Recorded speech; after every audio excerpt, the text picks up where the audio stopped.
Foundations. Levi Westbrook had built Mirage Resorts from nothing but a vision and relentless determination. The son of a construction worker and a waitress from rural Nevada, Levi learned early that power was something you seized, not something you were given. At 16, he was working construction sites, studying blueprints during lunch breaks. By 20, he'd saved enough to buy his first foreclosed property, a dilapidated motel on the outskirts of Las Vegas. He renovated it himself, working 18-hour days until his hands bled. "You'll kill yourself before you make it," his father had warned. "Then I'll die trying," Levi had replied, the desert dust clinging to his sweat-drenched shirt. Levi transformed that eyesore into the first Mirage Inn. 5 years and 12 properties later, he secured his first major investor. By 35, Mirage Resorts became the fastest-growing luxury hospitality brand in the country, with Levi's name whispered in boardrooms with equal parts respect and fear. The public knew little about Levi Westbrook. He stayed out of the spotlight, creating an enigma that only fueled speculation. Financial magazines called him the ghost developer, present everywhere but seen nowhere. His properties bore the Mirage brand, never his name. It was a strategic choice. Anonymity was power. He met Audrey Baxter at a charity gala in Santa Barbara. She was the daughter of California real estate tycoon Preston Baxter, a competitor Levi had long admired. Audrey possessed a refined elegance that came from old money and exclusive education, the polish Levi knew he lacked despite his success. "You're the only man here who looks completely unimpressed by all this pomp," she'd said, approaching him on the terrace where he'd escaped the crowd. "I'm more impressed by what people build than what they inherit," he'd replied, not recognizing her yet. She'd laughed instead of taking offense. "Then you must be thoroughly unimpressed with me." Their courtship was swift, passionate. Audrey represented everything Levi had worked for, acceptance into a world that had once seemed unreachable. Preston Baxter initially disapproved. "Self-made men are unpredictable," he'd warned his daughter. "They have something to prove." Levi proved himself by expanding the Baxter portfolio through a strategic partnership. The marriage followed 6 months later, a calculated merger as much as a union of hearts. For 3 years, they appeared the perfect power couple. Levi continued his expansion, keeping his growing empire structured through shell companies and private holdings. Few connected the rising Mirage brand to him personally, a separation of identity that would later prove invaluable. Audrey brought connections, social standing, and a veneer of sophistication to their partnership. But beneath the surface, fault lines were forming.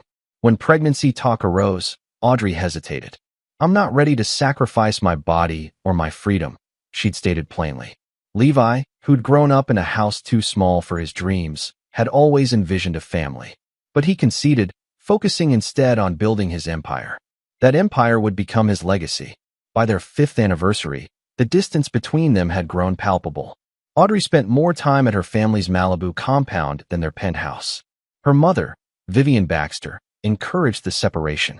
"He may have money now, dear, but he'll never truly be one of us," Vivian would say, not realizing her driver was one of Levi's most loyal employees, a man whose medical bills Levi had covered when no one else would help. Levi heard everything but said nothing. He'd learned long ago that information was currency, and he was accumulating wealth in more ways than one. Chapter 2. Cracks in the Foundation. The invitation to spend a week at the newly constructed Mirage Sapphire Cove Resort came from Audrey, which surprised Levi. They hadn't vacationed together in over a year. "Mother thinks we should present a united front for the summer season," Audrey explained over a rare dinner together. "The Baxters should be seen enjoying the best properties on the coast." Levi studied his wife's perfectly composed features, noting how she referred to the Baxter name as though he didn't share it. The resort she'd selected was indeed one of his most ambitious projects, a sprawling beachfront property in a secluded cove that had cost him over $200 million to develop. What Audrey didn't know was that this particular resort held special significance. Sapphire Cove had been purchased from a developer who'd gone bankrupt attempting to build on the challenging terrain. That developer had been backed by Preston Baxter, who'd pulled funding at the first sign of trouble, leaving dozens of local contractors unpaid. Levi had stepped in anonymously, settled the debts, and won the loyalty of the entire coastal community. He'd built the resort using those same contractors, paying them generously. It's a beautiful property, Levi said carefully. Your mother will approve. She's bringing Reed, Audrey mentioned casually, referring to Reed Hammond, her mother's personal assistant. He's been indispensable with Daddy's health declining. Reed Hammond. The name triggered a subtle tightening in Levi's chest. The man had appeared in Vivian's orbit 18 months earlier, suspiciously soon after Levi had declined to invest in a failing Baxter development. Reed was 35, impeccably dressed, and possessed the exact pedigree that Vivian found acceptable. He'd also been spotted with Audrey at private art showings when Levi was supposedly out of town.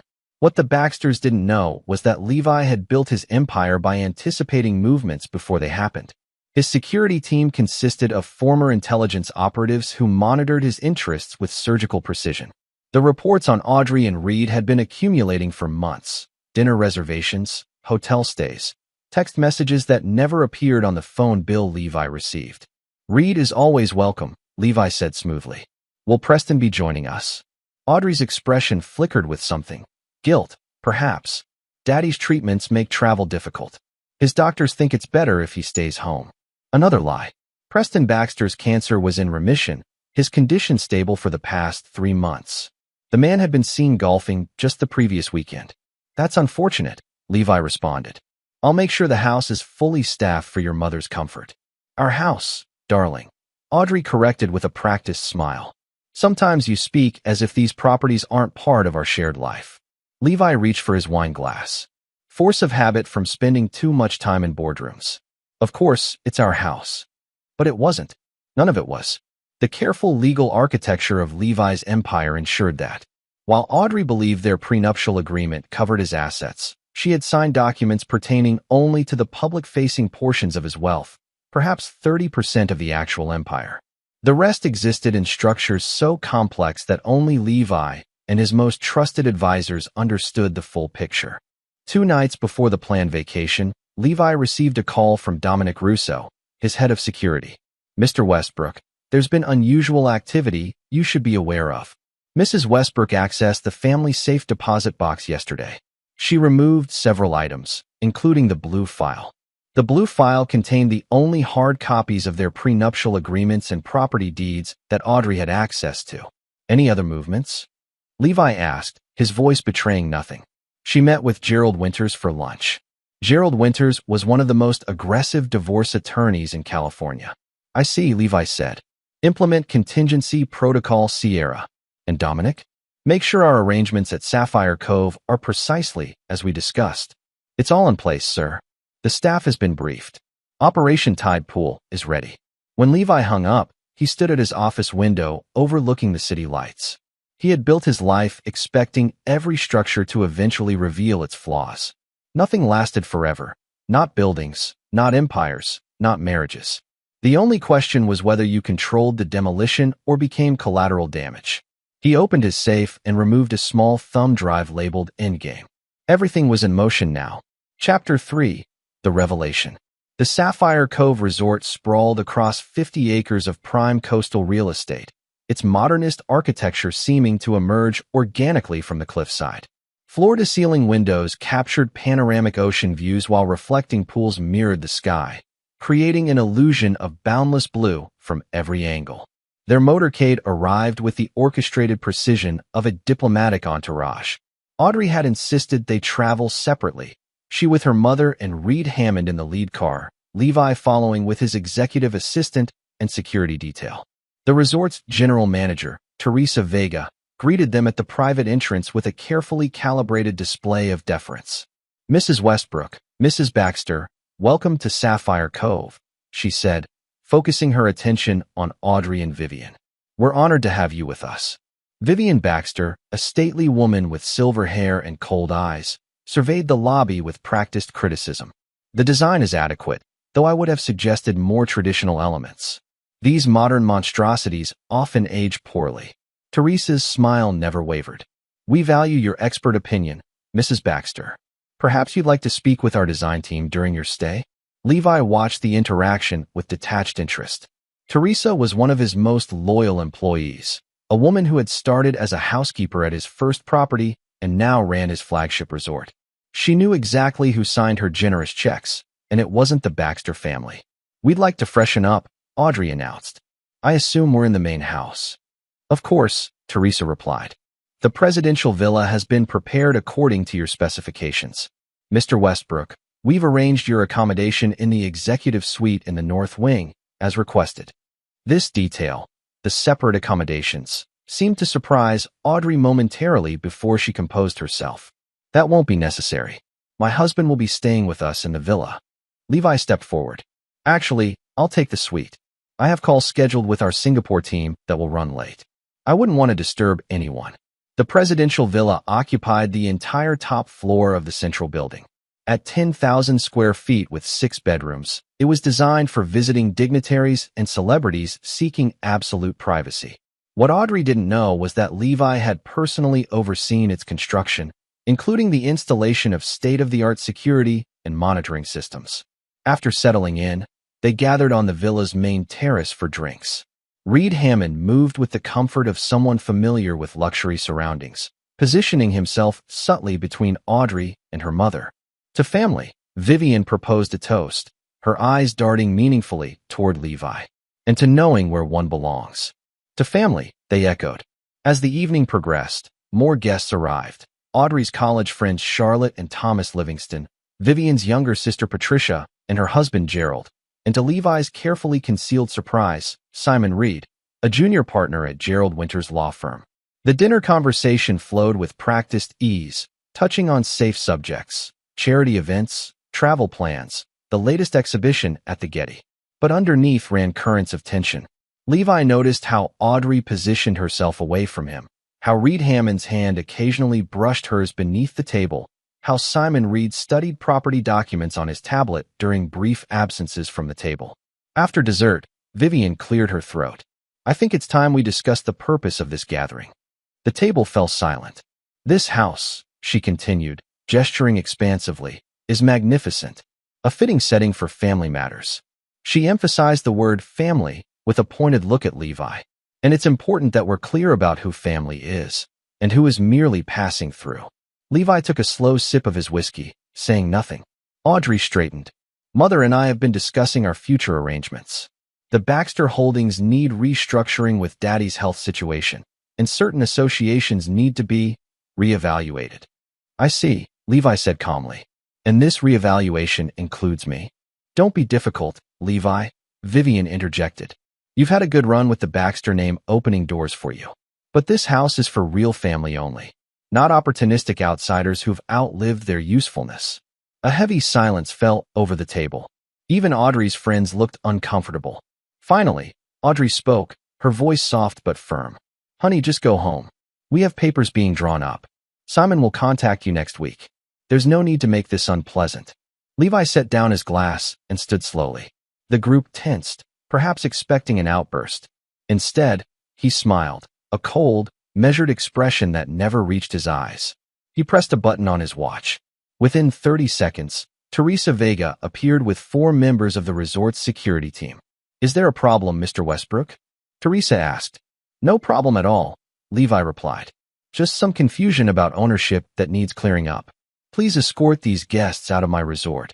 Vivian scoffed. "Your resort? This is a Mirage property." Audrey explained the whole structure to us. "Your name isn't on anything." Levi gestured to Teresa, who produced a tablet and turned it to face the table. On screen appeared documents showing the complete ownership structure of Sapphire Cove Resort, and at the top of every page appeared the name Levi Westbrook. "Perhaps you've been misinformed," Levi said mildly. "Mirage Resorts is a subsidiary of Westbrook Holdings. Always has been." He turned to Reed Hammond, whose complexion had gone ashen. "Mr. Hammond, I believe you conducted what you thought was thorough due diligence. Did you perhaps rely on information provided by my wife rather than official records?" Reed's silence was answer enough. "What is this?" Audrey demanded, standing now. "Some kind of trick?" "No trick," Levi replied. "Just business. Teresa, please show our guests to the Sea Breeze Villa on the South Shore.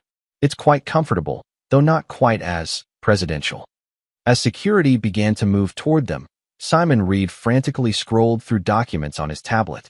"This can't be right. The holdings we reviewed clearly showed." Showed exactly what I wanted them to show, Levi interrupted. A valuable lesson in corporate structure, Mr. Reed. One your firm might benefit from studying. He turned to Audrey, his expression hardening. You have 1 hour to collect your belongings from the presidential villa. After that, the locks will be changed. Audrey's face contorted with rage. You can't do this. This is my property, Levi finished for her. And as for those special plans you mentioned, he looked directly at Vivian. I have some plans of my own. For all of you. As security began to usher the stunned group away, Levi caught Reed Hammond by the arm. You've been sleeping with my wife in houses that I own, he said quietly, so only Reed could hear. Remember that fact in the coming days. Levi remained on the terrace alone, watching the sunset over the ocean. His phone buzzed with a message from Dominic. Protocols activated. All surveillance operational. Phase 1 complete. He typed a simple reply. Begin Phase 2. Chapter 4. Betrayal Uncovered. The morning after the confrontation, Levi sat in his private office within the resort, reviewing the intel Dominic had compiled. The evidence of Audrey's betrayal was comprehensive. Not just the affair with Reed Hammond, which had begun 14 months earlier, but the systematic attempt to undermine Levi's business operations. Email exchanges showed Audrey had been feeding Hammond confidential information about Mirage Resort's expansion plans. Hammond, leveraging his position with Vivian, had then advised the Baxters on preemptive land acquisitions designed to block Levi's growth and force him into disadvantageous partnerships. They've been positioning for this divorce for at least 8 months, Dominic explained, standing rigidly by the window. A former Special Forces operative, Dominic had joined Levi's team after Levi funded a rehabilitation center for veterans. Their strategy was to control key properties, then use the leverage during settlement negotiations. Levi scrolled through financial reports showing unusual transfers from Baxter-controlled accounts to offshore entities. Have we identified the shell companies receiving these funds? 3 are linked directly to Hammond. 2 others appear connected to Simon Reed's partner at the law firm. They've been moving substantial amounts, nearly $30 million in total. What troubled Levi most wasn't the affair or even the corporate espionage. It was the realization that Preston Baxter was likely involved despite his illness. The man had been a mentor of sorts, one of the few people in the industry Levi had genuinely respected. Have we confirmed Preston's knowledge? Levi asked. Dominic hesitated before sliding across a final document, a recorded transcript of a call between Preston and Vivian from 3 months earlier. Preston, is Hammond making progress with the Westbrook situation? Vivian, Audrey's given him everything he needs. The fool built his entire empire with loans secured against properties we can control. Preston, good. I taught him everything he knows, but clearly not everything I know. It's time he learned what happens when new money forgets its place. Levi set down the transcript, a cold clarity settling over him. So this was always the plan. Use me to expand their holdings, then cut me out when I'd served my purpose. It appears so, sir. Levi turned to the floor-to-ceiling windows overlooking the resort grounds. In the distance, he could see the Sea Breeze Villa where Audrey and her entourage had been relocated. Surveillance showed they'd been frantically making calls since dawn, attempting to counter the unexpected power shift. What's their next move? Levi asked. They've contacted 3 banks, trying to verify the ownership structure of Mirage Resorts. They've also reached out to your competitors at Platinum Hospitality Group. This wasn't surprising. Platinum had been trying to acquire Mirage properties for years, always rebuffed by Levi's refusal to sell.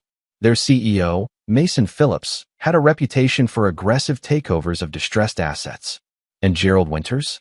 His firm is preparing emergency injunctions based on marital property claims. They'll likely file by end of day, attempting to freeze operations at all Mirage properties pending court review. Levi nodded, having anticipated this tactic. Contact Judge Abernathy. Remind him of our discussion regarding his daughter's rehabilitation facility. Judge William Abernathy's daughter had struggled with addiction for years. When no facility would accept her due to previous relapses, Levi had personally arranged her admission to an exclusive treatment center in Switzerland, ensuring absolute privacy for the family. Already done, sir. He's prepared to hear any emergency motions. Good. Levi turned from the window. Now, tell me about Hammond. What's his vulnerability? Dominic smiled thinly. Several interesting findings there. Despite his carefully cultivated image, Reed Hammond comes from considerably humble origins. His real name is Richard Hamlin. He changed it after leaving his hometown in Idaho, where his father still works as a janitor at the local high school. That doesn't sound particularly useful, Levi noted. No, but this is. Before joining Vivian Baxter's staff, he worked briefly for Trident Security Consultants, the same firm that handles digital security for the Baxter family. During that time, he installed backdoor access points in their systems that he's been using to monitor their communications. Levi raised an eyebrow. He's spying on the Baxters while sleeping with their daughter? Yes, and he's been systematically copying financial documents, apparently building leverage for his own purposes. Interesting. Levi considered this development. So Hammond isn't just Audrey's lover. He's playing his own game. It appears so. And there's more. He's been in regular contact with Mason Phillips at Platinum Hospitality. The picture was becoming clearer. Hammond was positioning himself as the catalyst for a hostile takeover, using Audrey to access Levi's supposed vulnerabilities while simultaneously preparing to betray the Baxters to their corporate rivals. What about Audrey? Does she know about Hammond's connection to Platinum? Dominic shook his head. All evidence suggests she believes they're planning a future together once the divorce is settled. She's transferred nearly $2 million to accounts he controls. Levi absorbed this information silently. The betrayal was even more calculated than he'd initially thought. A multi-layered deception with Audrey, the Baxters, and Levi himself all serving as pawns in Hammond's scheme. Sir, Dominic said quietly, there's one more thing you should know. During our surveillance, we discovered that Hammond has been physically abusive toward Audrey on at least 3 occasions. The incidents occurred after she questioned certain financial moves he recommended. This detail landed differently, stirring something unexpected in Levi. Despite everything, the thought of Audrey being harmed produced a visceral response. He quickly suppressed it. Document everything, he instructed. Continue monitoring their communications. I want to know their next move before they do. After Dominic left, Levi unlocked a hidden compartment in his desk and removed a worn leather journal, his first business ledger from the original Mirage Inn. He'd kept it as a reminder of where he'd started and what he'd overcome. Inside the journal's cover was a faded photograph of his parents standing outside their small Nevada home. They'd never lived to see his success, both claimed by an accident on an icy highway when Levi was 23. Their only legacy had been their unwavering belief in him and the work ethic they'd instilled. You were right, Dad, Levi murmured to the photograph. Trust is a luxury I can't afford. He closed the journal and returned it to its hiding place. Then he opened his laptop and initiated a sequence of commands that would activate financial protocols established years earlier, precisely for a scenario like this. Operation Undertow had begun. Chapter 5. The Architect of Vengeance.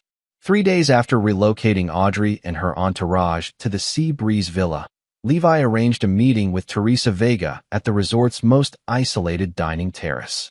The evening sky burned orange and crimson as the sun descended toward the Pacific. They're growing restless, Teresa reported, sliding surveillance photos across the table. The images showed Audrey pacing the villa's terrace, Hammond hunched over a laptop, and Vivian on the phone, her expression furious. Mrs. Baxter has demanded to speak with the regional manager 3 times today. And what did you tell her? Levi asked, sampling the rare whiskey he'd requested. That all management decisions come directly from the owner. Teresa replied with a slight smile. She didn't appreciate the reminder. Levi nodded approvingly. Teresa had been with him since the beginning, one of the few people who knew the full extent of his contingency planning. Her loyalty had been earned through actions, not contracts. When her mother had fallen ill 5 years earlier, Levi had not only covered all medical expenses, but established a specialized care facility in her hometown, disguised as a Mirage corporate investment. Have they attempted to leave the property? Twice. Both times they found their vehicles unavailable. The first time, their cars had mysteriously developed electrical problems. The second time, a sudden road closure for emergency maintenance had blocked the only exit route. Their electronic communications? Levi inquired. Limited to what we allow, Teresa confirmed. Their calls and messages are being selectively delayed or dropped. Nothing critical enough to raise suspicions of deliberate interference, but enough to create frustration and isolation.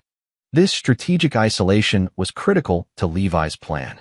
While Audrey and her allies believed they were experiencing technical difficulties due to the resort's remote location, they were actually being contained within a carefully controlled environment. Their communications monitored, their movements tracked, their growing sense of powerlessness by design. What about our other guests? Levi asked. All VIPs have been relocated to our sister property in La Jolla, with complimentary upgrades. The resort is effectively empty except for essential staff and our targets. Levi considered his next move. It's time for Phase 3. Arrange a dinner invitation for tomorrow evening. Full formal service, main dining room, 8 p.m. Extended to all of them. Audrey, Hammond, Vivian, the Livingstons, Patricia and Gerald, and Simon Reed. They'll be suspicious, Teresa noted. Of course they will. Let them suspect. Uncertainty is powerful. After Teresa departed, Levi made a secure call to his contact at First Continental Bank, one of the primary lenders to the Baxter real estate portfolio. Martin, it's time to implement our discussed measures on the Baxter accounts. Martin Foster had been a fraternity brother of Preston Baxter at Yale. He'd also been passed over for promotion 3 times due to Preston's influence, creating a resentment that Levi had carefully cultivated over the years. The compliance team has completed their review, Martin replied formally. Given the suspicious transaction patterns, we're initiating a 60-day freeze on all Baxter-controlled business accounts pending further investigation. The timing is unfortunate, Levi commented with false sympathy. Yes, especially with those loan payments coming due next week. Without access to operating accounts, they'll technically be in default by Monday. This was the first domino in a sequence Levi had arranged years earlier. The Baxter empire, while substantial, was heavily leveraged, a fact that Preston had always disguised through complex financial engineering. One missed payment would trigger cross-default provisions across their portfolio. Keep me informed of any developments, Levi said before ending the call. His next call was to Catherine Zhao, CEO of New Century Holdings, a Chinese investment conglomerate that had been seeking entry into premium U.S. hospitality markets. Ms. Zhao, this is Levi Westbrook. I believe my team discussed a potential opportunity regarding the Baxter properties in Malibu and Palm Springs. Mr. Westbrook, Catherine responded with interest. Yes, your representative mentioned potential distressed assets becoming available.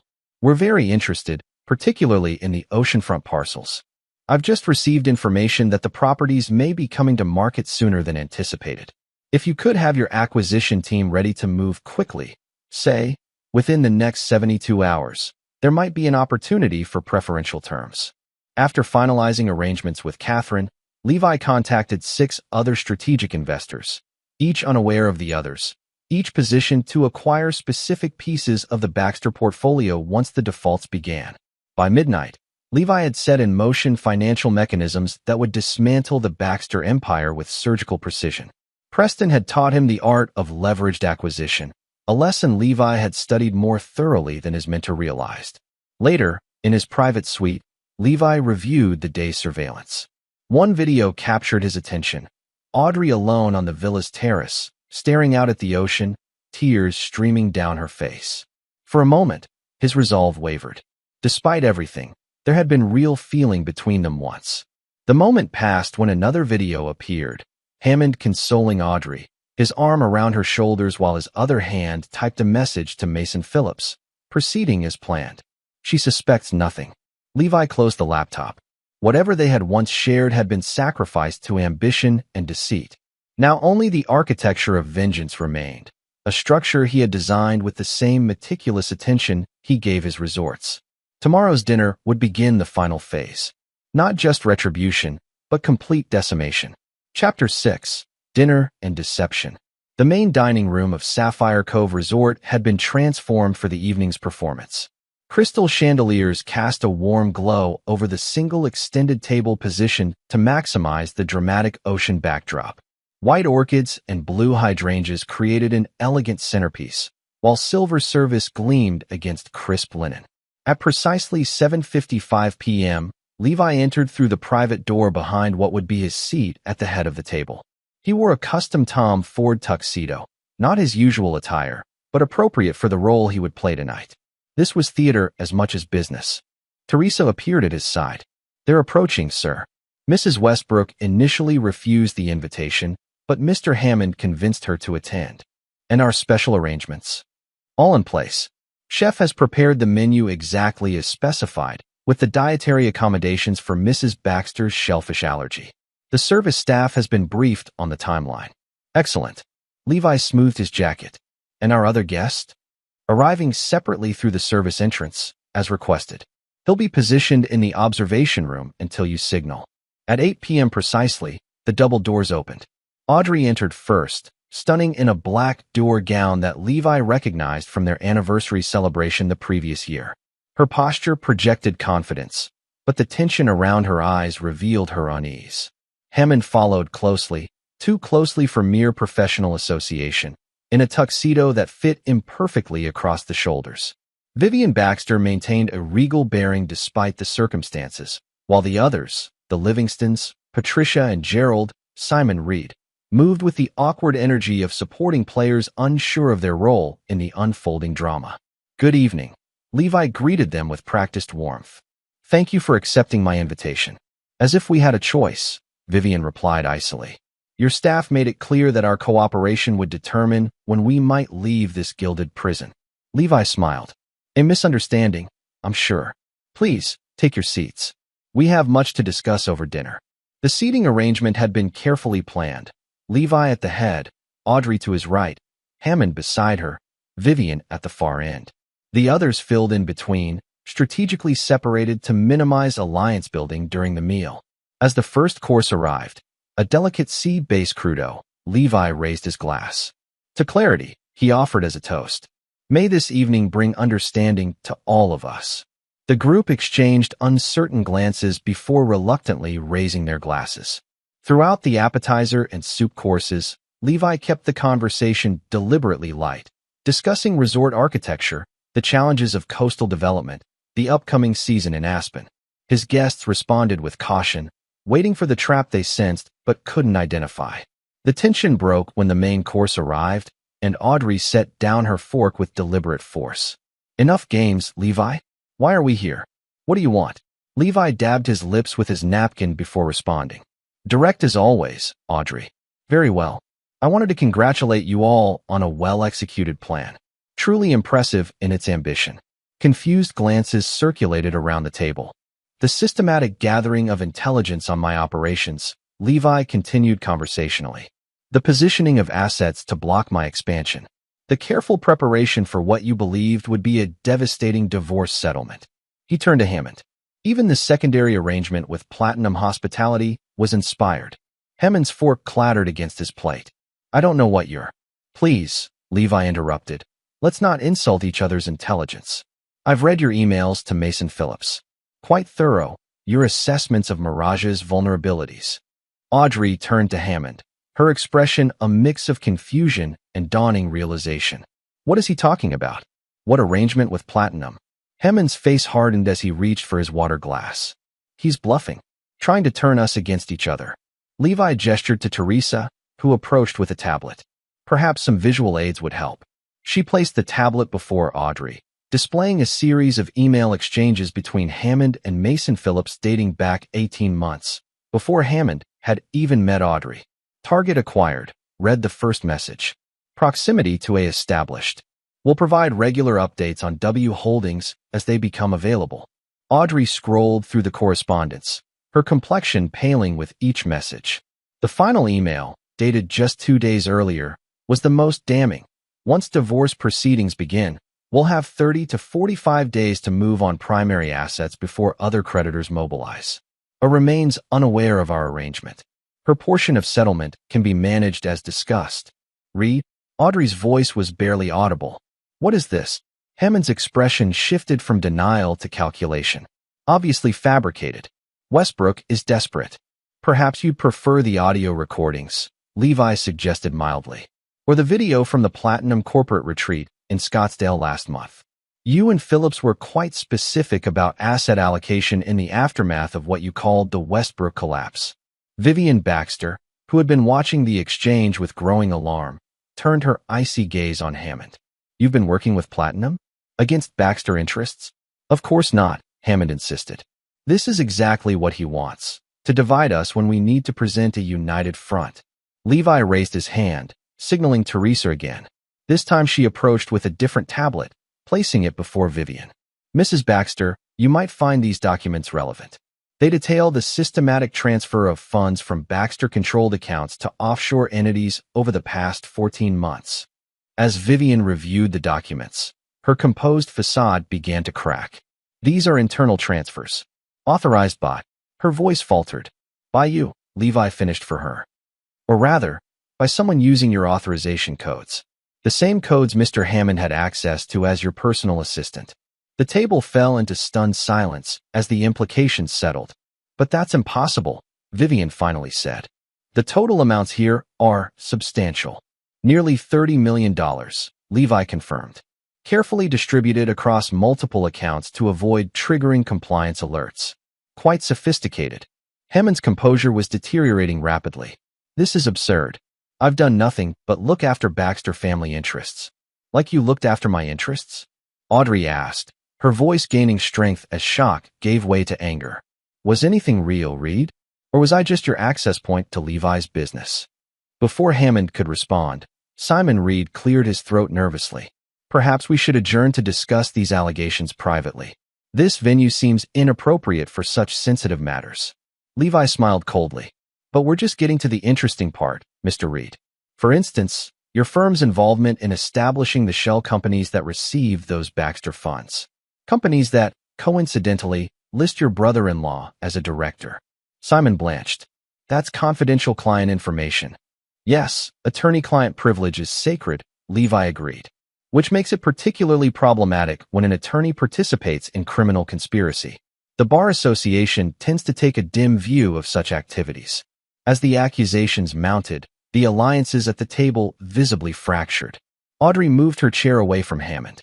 Vivian stared at Simon Reed with undisguised contempt. The Livingstons whispered urgently to each other, clearly regretting their peripheral involvement. What do you want? Vivian finally demanded. If this is about money. This isn't about money, Levi interrupted. This is about consequences. He pressed a button on a small remote, causing a screen to descend from the ceiling at the end of the dining room. I've invited someone to join us for this part of the discussion. The screen flickered to life, revealing Preston Baxter in what appeared to be a hospital room. His once powerful frame had been diminished by illness, but his eyes remained sharp. Preston, Vivian gasped. What is this?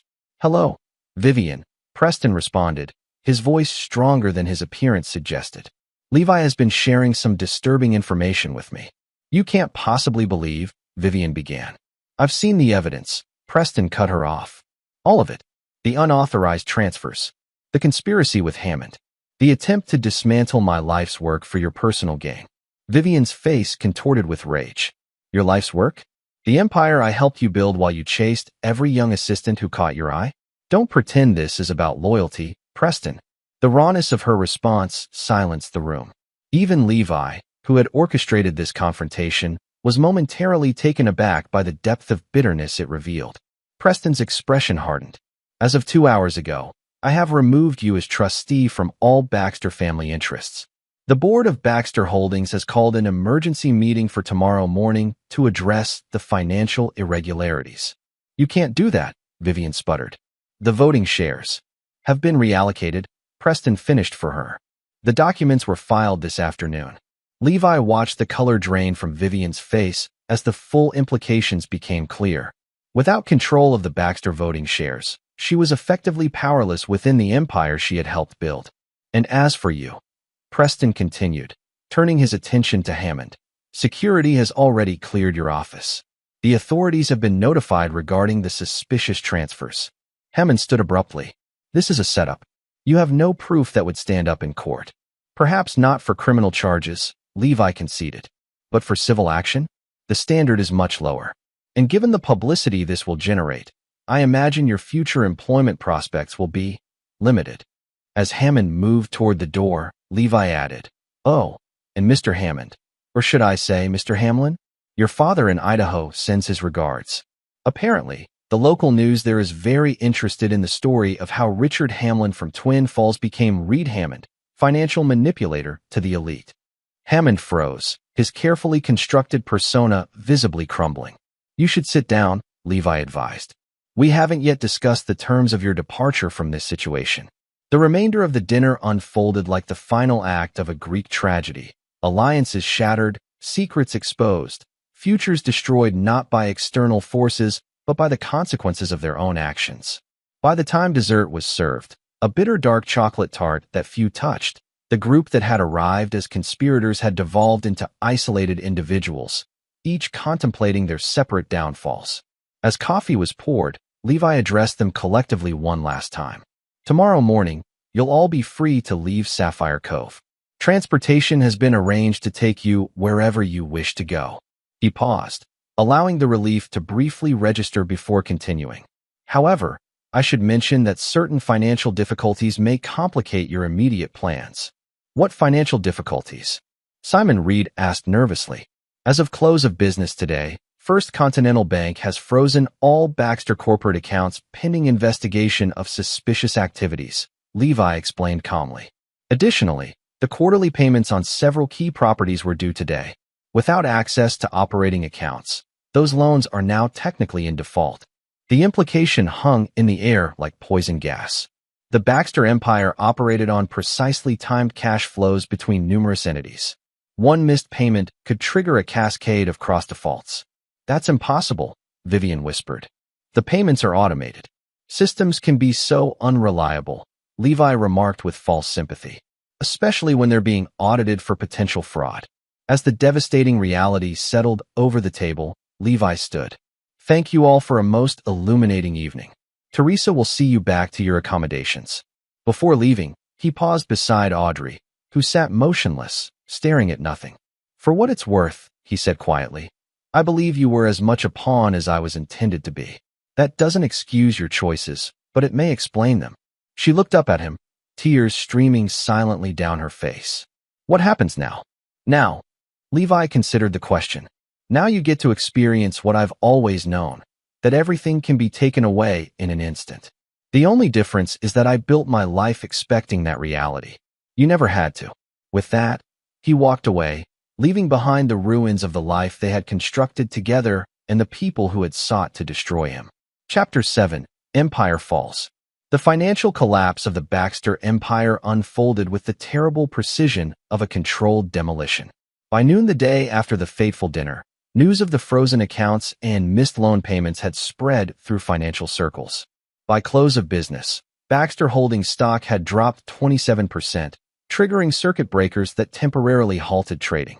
Levi monitored the devastation from his office at Sapphire Cove, where multiple screens displayed financial news channels, real-time stock tickers, and private intelligence feeds from strategically placed sources. Dominic entered with the latest updates. The New Century Holdings Consortium has submitted letters of intent for the Malibu and Palm Springs properties. Their initial offer is 30 cents on the dollar, with expedited closing. Levi nodded approvingly. And the Vegas parcels? Gulf Sovereign Wealth Fund is preparing a bid. They're coordinating with their U.S. regulatory team to fast-track approvals. The systematic dismantling continued throughout the day. Properties that the Baxter family had accumulated over 3 generations were being carved up and redistributed to buyers Levi had carefully cultivated. Buyers who understood the value of discretion and the advantage of acquiring distressed assets at unprecedented discounts. What about Preston? Levi asked. Dominic's expression shifted slightly. He's been admitted to Cedars-Sinai. The stress appears to have triggered complications with his condition. This news landed differently than Levi had anticipated. Preston's betrayal had cut deepest precisely because Levi had genuinely respected the man. The mentor who had become an adversary had never been the primary target of his vengeance. Make sure he receives the best care, Levi instructed. Anonymously. Of course. Dominic hesitated before continuing. There's another development you should be aware of. Mrs. Westbrook attempted to access her personal accounts this morning. They were denied. Levi raised an eyebrow. All of them? Yes. It appears her name has been flagged in the banking system due to the ongoing fraud investigation. Even her personal credit cards have been suspended. This was an unexpected consequence, collateral damage rather than deliberately inflicted punishment. Audrey had her flaws, but financial impropriety hadn't been among them. The funds she had transferred to Hammond had been her own inheritance from her maternal grandmother, kept separate from Baxter family assets. Where is she now? Levi asked. Still at the Sea Breeze Villa. The others have departed. Hammond left before dawn. The Livingstons and Simon Reed took the morning shuttle to the airport. Mrs. Baxter was collected by her sister Patricia. Only Mrs. Westbrook remains. Levi considered this information. Has she made any calls? Several. To her personal attorney, to various friends, to her banker. None have been returned. The isolation Audrey was experiencing mirrored what Levi had felt in his early years, when deals fell through, when investors backed out, when doors closed because he lacked the right name or connections. The difference was that he had built calluses over those wounds. Audrey had never developed such protection. Continue monitoring her situation, Levi instructed. Ensure she has access to meals and basic services. Dominic nodded, recognizing the subtle shift in Levi's approach without commenting on it.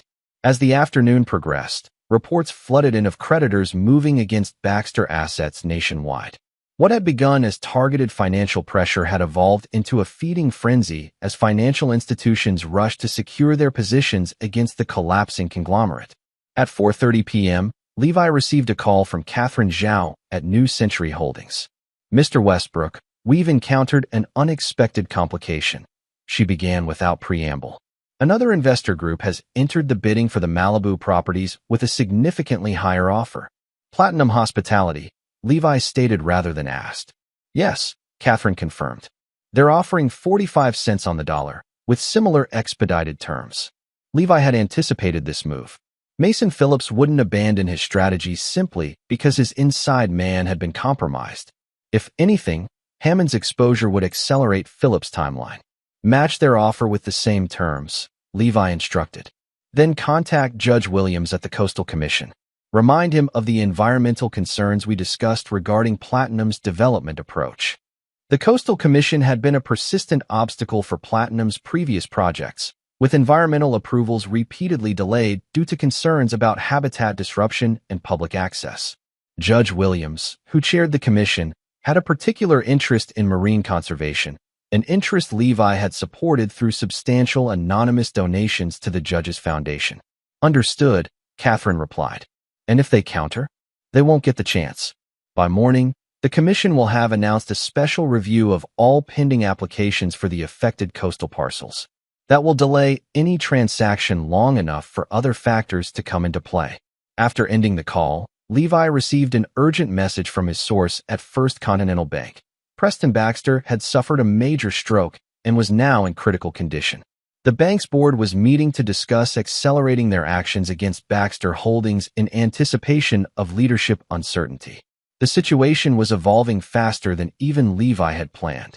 What he had envisioned as a controlled implosion was becoming a chaotic collapse that threatened to destroy more than just his enemies.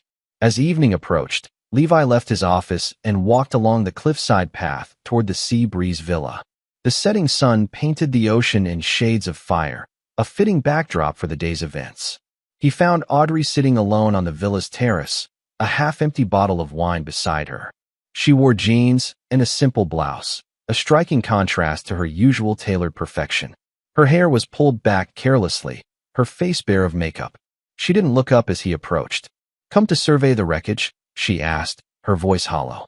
"To check if there are survivors," Levi replied, taking the seat across from her.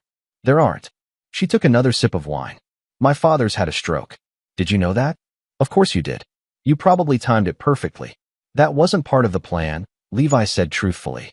Audrey laughed bitterly. "There's always a plan with you, Levi. Always 10 steps ahead, contingencies for every possibility." She finally looked at him directly. "When did you stop trusting me? Or did you ever?" The question carried more weight than she likely intended. Levi considered his response carefully.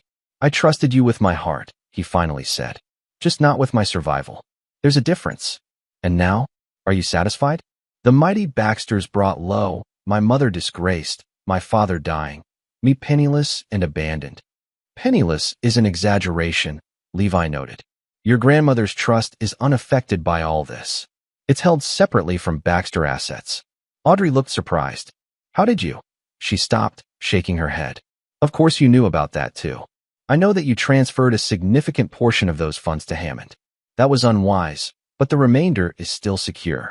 Once the banking flags are cleared, you'll have access again. Why are you telling me this? Because this was never about destroying you, Audrey. It was about consequences for choices made. She studied him with new intensity. What happens to Hammond? And Platinum? Hammond is currently on a private jet to an undisclosed location, courtesy of Mason Phillips. By morning, Phillips will have realized that Hammond's usefulness has expired. After that, Levi shrugged. The world can be unkind to men without resources or allies. And my mother?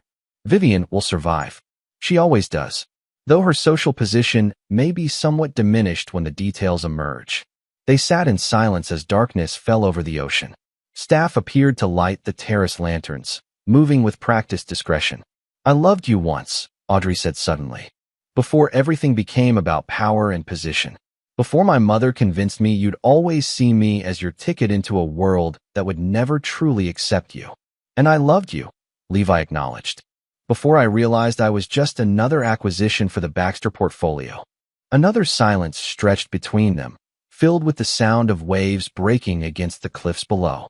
What do I do now? Audrey finally asked, vulnerability breaking through her composed exterior. Levi considered her question.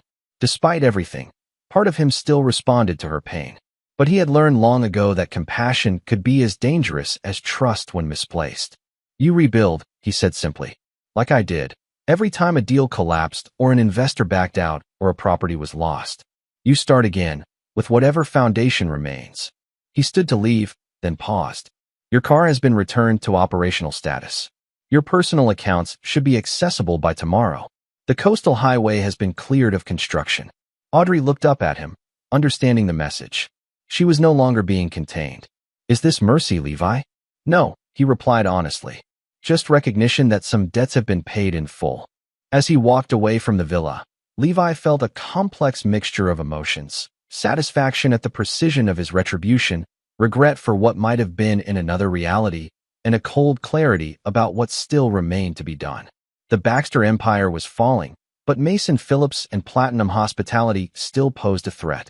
And Reed Hammond, despite his current desperation, remained a dangerous adversary with nothing left to lose.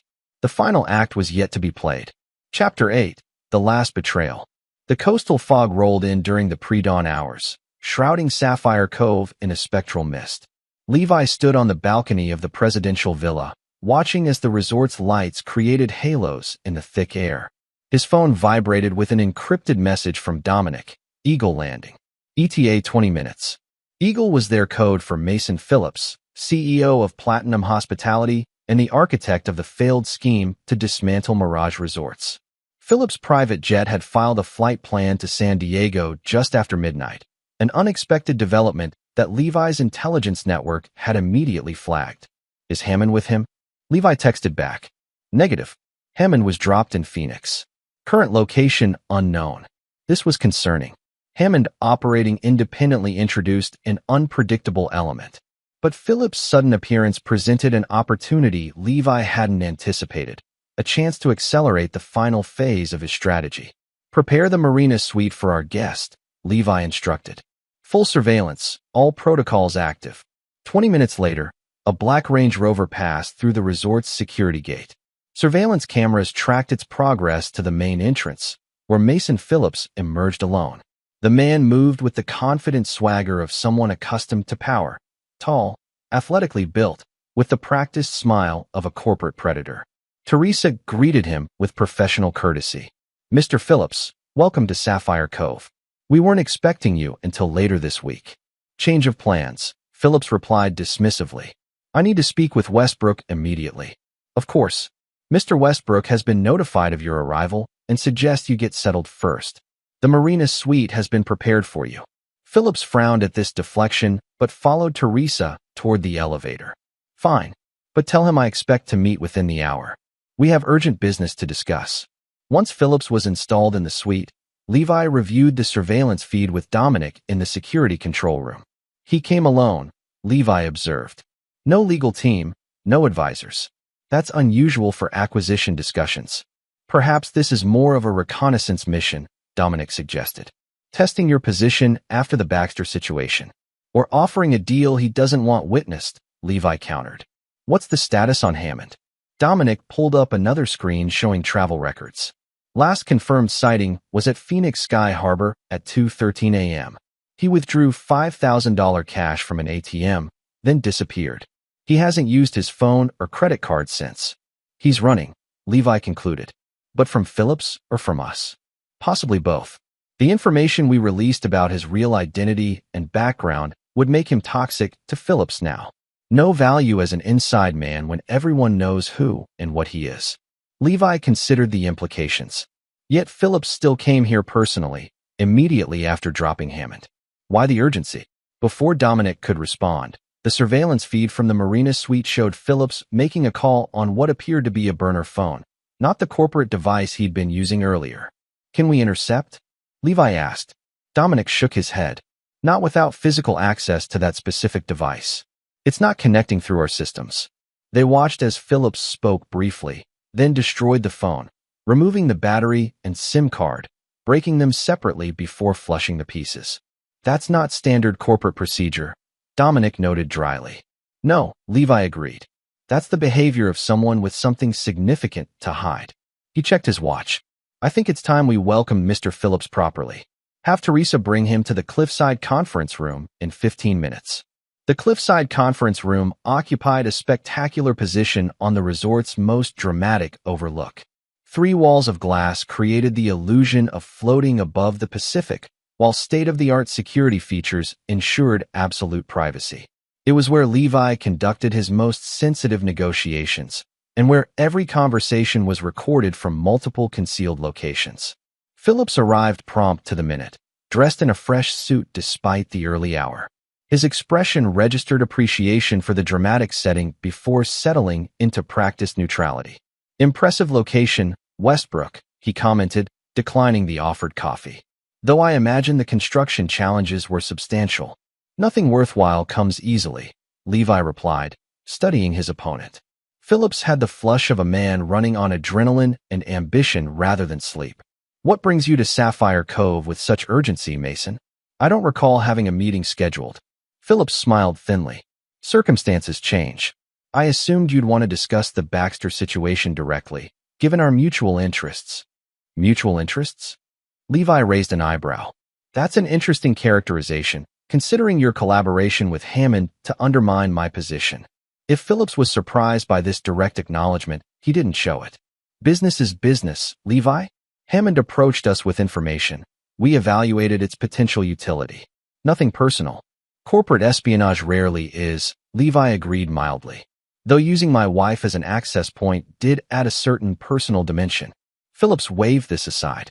Ancient history now. The landscape has changed significantly in the past 48 hours. I'm here to discuss moving forward, not looking backward. Forward to what, exactly? A strategic partnership. Phillips leaned forward, his expression turning serious.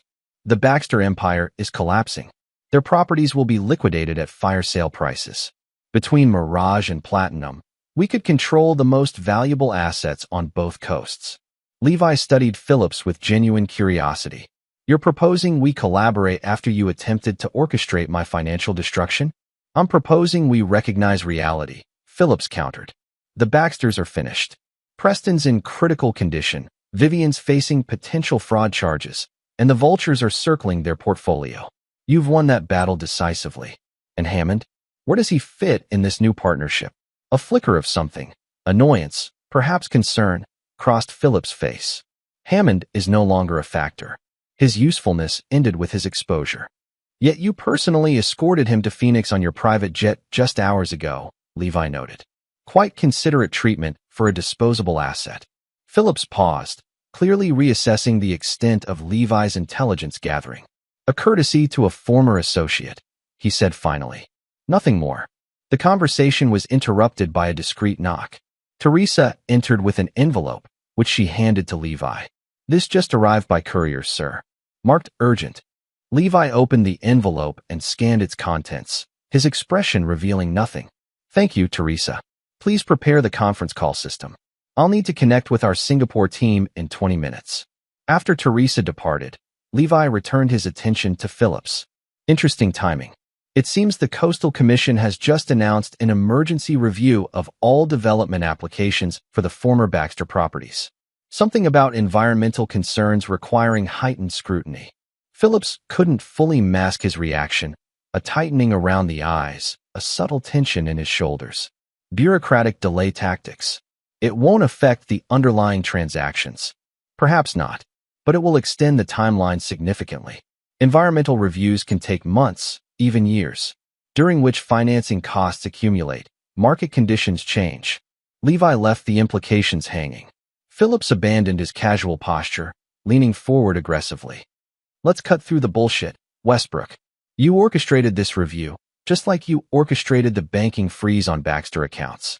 You're blocking our acquisition because you want those properties for yourself. I'm simply exercising appropriate caution regarding valuable assets, Levi replied evenly, as any prudent businessman would. Bullshit, Phillips snapped. This is personal now. First Hammond, now this. Levi's expression hardened. You made it personal when you targeted my wife and my company. Did you really think there wouldn't be consequences? Phillips stood abruptly. This isn't over. You may have won this round, but what? Levi interrupted, remaining seated. You'll try another approach? Perhaps another inside man? Or something more direct? The tension between them crystallized into something dangerous. Be careful, Westbrook, Phillips warned quietly. You're playing a game with rules you don't fully understand. On the contrary, Levi replied. I understand perfectly that there are no rules. Only winners and losers. And you, Mason, are not accustomed to losing. Phillips stared at him for a long moment before turning to leave. At the door, he paused. You should check on your wife. I hear she's having a difficult time adjusting to her new circumstances. The implied threat hung in the air as Phillips departed. Levi immediately contacted Dominic. Where's Audrey? Still at Sea Breeze Villa. No movement since last night. Visual confirmation? Checking now. There was a pause before Dominic continued, his voice suddenly alert. Security feed shows the villa appears empty.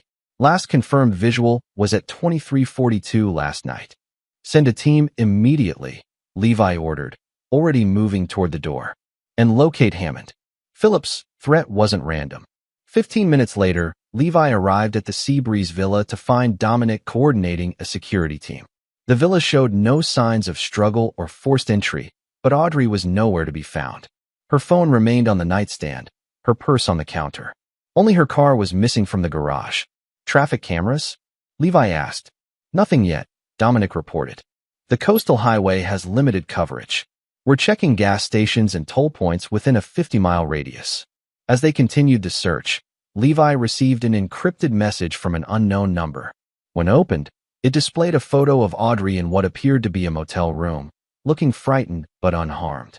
The message below was simple: exchange terms to follow. Stay available. Levi showed the message to Dominic. Trace it. Already working on it. Preliminary location shows somewhere near San Bernardino, but it's being routed through multiple servers. Hammond, Levi concluded. This is why Phillips dropped him in Phoenix. Not to dispose of him, but to position him for this move. But why involve Mrs. Westbrook now? The Baxter assets are already in play. Levi's expression darkened as the pieces fell into place. Because this isn't about the assets anymore. It's about something Hammond took from the Baxters that Phillips needs, something important enough to risk a kidnapping. They returned to the security center, where Levi reviewed all surveillance footage of Hammond during his time at Sapphire Cove. One interaction stood out. A brief conversation with Vivian Baxter in a secluded corner of the garden, the day before the confrontational dinner. Vivian had handed Hammond a small object that he quickly pocketed. Enhance and stabilize that section, Levi instructed the technician. The enhanced image revealed what appeared to be a small hardware key, similar to those used for secure digital vaults. The Baxter encryption key, Levi realized. It would grant access to all their secure financial data, authentication codes, offshore account details, everything needed to access hidden assets. Which explains Phillips' urgency, Dominic concluded. If he can access those accounts before the banks freeze them completely, he could siphon hundreds of millions before anyone realizes, Levi finished. And Hammond is using Audrey as leverage to negotiate his position with Phillips. Another message arrived. Keystone Motel, Room 114, San Bernardino. Come alone with $5 million cash equivalent. 3 hours. No police. Levi showed Dominic the message. Prepare the helicopter. And contact Judge Abernathy. We'll need his assistance for what comes next. 3 hours later, Levi arrived at the Keystone Motel, a dingy, 2-story structure off the interstate. Instead of the requested cash, he carried a briefcase containing very different contents. 2 unmarked vehicles were positioned strategically in the parking lot, containing Dominic and his team. Room 114 was on the ground floor, its curtains drawn. Levi knocked precisely 3 times. The door opened a crack, revealing Hammond's tense face. "Show me the money first." "Let me see Audrey," Levi countered. Hammond hesitated, then opened the door wider. Audrey sat on the bed, her hands bound with zip ties, a bruise forming on her cheek. Her eyes widened at the sight of Levi. "I'm sorry," she whispered. He was waiting in the garage. "It's all right," Levi assured her, then turned to Hammond. "You've made a serious miscalculation, Richard." Hammond flinched at the use of his real name. "Just give me the money. Then you can take her and go." "That's not how this ends," Levi said calmly. "The police are outside. So is my security team. The motel is surrounded." Hammond's expression contorted with desperation. He pulled out a gun, pointing it shakily at Audrey. "You're lying. I checked for tails. Not police cars. Judge Abernathy signed the warrant personally an hour ago. The officers are in unmarked vehicles." Levi set the briefcase on the small table. "Inside is evidence of your financial crimes, copies of your communications with Phillips, and a signed statement from Vivian Baxter regarding the encryption key you stole." Hammond's face paled. "You're bluffing. The deal Phillips offered you is already void." Levi continued as if Hammond hadn't spoken. "He never intended to share the Baxter assets with you. You were always disposable. The only question was when." "Shut up," Hammond shouted, his hand trembling. "You don't know anything. I know Phillips has already cut off communication. I know the number you've been texting hasn't responded in over an hour. I know you're alone now, with no exit strategy." Hammond's eyes darted frantically between Levi and Audrey. "I still have her," he said desperately. "That's worth something." "Yes," Levi agreed. "It is. Which is why I'm offering you an alternative." He opened the briefcase, revealing not money but a single folder and a passport. Inside is documentation for a new identity, prepaid accounts totaling $500,000, and a one-way ticket to Malaysia, departing tonight. No extradition treaty, no financial tracking. Hammond stared at the contents, visibly torn. "Why would you help me escape?" "I'm not helping you escape," Levi clarified. "I'm helping you disappear. Once you leave this room, Richard Hamlin no longer exists. Reed Hammond never existed at all. You'll live as someone else, somewhere else, permanently. And if I refuse, then what's outside this door becomes your reality instead." The moment stretched as Hammond considered his options. Finally, his shoulders slumped in defeat. He lowered the gun and moved to cut Audrey's restraints. "The key," Levi demanded. "Where is it?" Hammond reached into his pocket and produced the small device Vivian had given him. "It's useless without the passcodes," he said as he handed it over. "Vivian provided those as part of her cooperation agreement," Levi informed him. Her testimonial immunity was quite comprehensive. As Audrey stood, rubbing her wrists, Hammond gathered the folder and passport from the briefcase. "Why this option?" he asked quietly. "Why not just let them arrest me?" "Because your public trial would harm Audrey," Levi answered honestly. "And she's suffered enough for other people's ambitions." Hammond nodded once, understanding the complex mixture of mercy and punishment in Levi's approach. "The car keys are on the dresser," he said to Audrey. "I'm sorry about." He gestured vaguely toward her bruised face. "Just go," she replied, her voice hollow. "Become someone else. Someone better." After Hammond departed through the back exit, where an unmarked car would follow him discreetly to ensure he boarded his flight, Levi and Audrey stood in awkward silence. "You came for me," she finally said. "After everything." "Yes." "Why?" Levi considered the question carefully. "Because endings matter," he said at last. "They define what came before." She stepped toward him, close enough that he could smell the familiar scent of her perfume beneath the motel's staleness. "And what is this ending, Levi? What does it define?" He met her gaze directly. "The end of what we were, not the beginning of something else." Understanding passed between them, a recognition that some bridges, once burned, cannot be rebuilt. What remained was acknowledgement, not reconciliation. "Thank you," she said simply, "for not being the monster they tried to make you." "Even monsters have their codes," he replied. "Mine just happens to include finishing what others start." As they left the motel together, walking apart, not touching, Levi received a final message from Dominic. "Phillips in custody. Financial Crimes Unit served warrants at Platinum HQ. Operation complete." The last piece had fallen into place. Mason Phillips, caught attempting to access the Baxter hidden accounts with the stolen encryption key, now faced federal charges. The Platinum Hospitality stock was already plummeting in after-hours trading. Levi had not only protected himself, he had systematically dismantled everyone who had conspired against him. The Baxter Empire, Platinum Hospitality, Hammond, Phillips, all had underestimated the architect of vengeance, a man who had built his life anticipating betrayal and preparing for it with meticulous precision. As they drove back toward Sapphire Cove in separate vehicles, Levi watched the sunset paint the sky in shades of retribution, deep crimson fading to unforgiving black. Chapter 9. Foundations of Ash. 6 months after the events at Sapphire Cove, Levi stood at the floor-to-ceiling windows of his New York penthouse, watching snow drift over Central Park. The city sprawled before him, a concrete empire so different from his coastal resorts, yet governed by the same principles of power and consequence. The aftermath of what financial media now called the Baxter collapse had reshaped the hospitality landscape. Mirage Resorts had acquired key Baxter properties at advantageous prices, while Platinum Hospitality had been broken up and sold to international investors following Mason Phillips' indictment on multiple federal charges. Preston Baxter had survived his stroke but remained in long-term care, his once formidable mind diminished to childlike simplicity.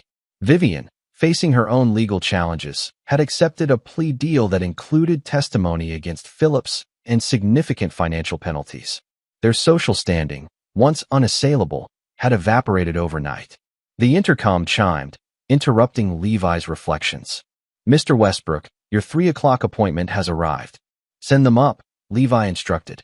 Minutes later, Audrey entered the penthouse, accompanied by her attorney. 6 months had changed her. She appeared thinner, her designer outfit more subdued, her once perfect makeup minimal. Yet she carried herself with a dignity that transcended circumstance. "Thank you for agreeing to meet," she said formally after her attorney had been shown to an adjacent room to give them privacy. "Of course," Levi replied, gesturing toward the seating area. "Can I offer you something?" "No, thank you. This won't take long." They sat across from each other, the ghost of their marriage hanging between them. Divorce proceedings had been surprisingly straightforward. Levi had offered terms more generous than legally required, and Audrey had accepted without negotiation. "I'm relocating to Europe," she announced. "Milan, specifically. I've been offered a position with a design firm there." Levi nodded. "A fresh start. Something like that." She hesitated before continuing. "Before I go, I wanted to return this." She removed a small box from her purse and placed it on the table between them. Inside was her engagement ring, a rare blue diamond that Levi had specially commissioned. "This belongs to you," she said. It never felt right keeping it. Levi studied the ring without touching it. "Consider it part of your settlement. Sell it if you need additional resources for your new life." "I don't want anything else from you, Levi." The divorce settlement was more than fair. The directness of her statement hung in the air between them. "Have you heard from Hammond?" Levi asked, changing the subject. Audrey shook her head. "No. Has he surfaced?" There were rumors of someone matching his description in Kuala Lumpur briefly, but nothing since. He appears to have taken the disappearing act seriously. And Phillips, facing 20 years minimum. His cooperation agreement wasn't nearly as advantageous as Vivian's. Audrey absorbed this information silently. "My father is being moved to a specialized facility in Switzerland next month," she finally said. "The doctors say the change might stimulate some cognitive improvement." "I heard. The facility has an excellent reputation." She looked at him sharply. "You've been keeping tabs on us." "Information is still currency," Levi replied simply. A silence fell between them, not entirely uncomfortable, but weighted with unspoken recognitions. "Was any of it real?" Audrey finally asked. "Us, I mean. Or was I always just a strategic acquisition?" The question cut closer than Levi expected. It was real, he answered honestly. Until it wasn't. When did it change for you? When did it change for you? He countered. Audrey considered the question with surprising candor. When my mother convinced me you would never belong in our world. That eventually you'd resent me for what I represented. Old money, established power, everything you had to fight for. And you believed her. I let myself believe her, Audrey corrected. Because it was easier than acknowledging that I was jealous of your success. Success you achieved without the advantages I'd taken for granted my entire life. The admission surprised him. In all their years together, Audrey had never acknowledged this underlying current in their relationship. For what it's worth, she continued, Hammond was a mistake born from that insecurity.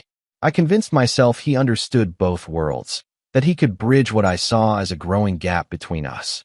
When in reality, he understood neither, Levi observed. Just how to exploit the insecurities in both. Audrey nodded, a sad smile touching her lips. We were both manipulated by someone who saw our weaknesses more clearly than we saw each other's. The honesty of the moment created a curious intimacy, not romantic or reconciliatory, but a shared recognition of mutual blindness. I didn't come here seeking forgiveness, Audrey said after a moment. Or offering it, for that matter. What happened can't be undone or absolved. No, Levi agreed. It can't. But I wanted you to know that I understand now. Why you built your life the way you did. Why you created layers of protection that even I couldn't penetrate.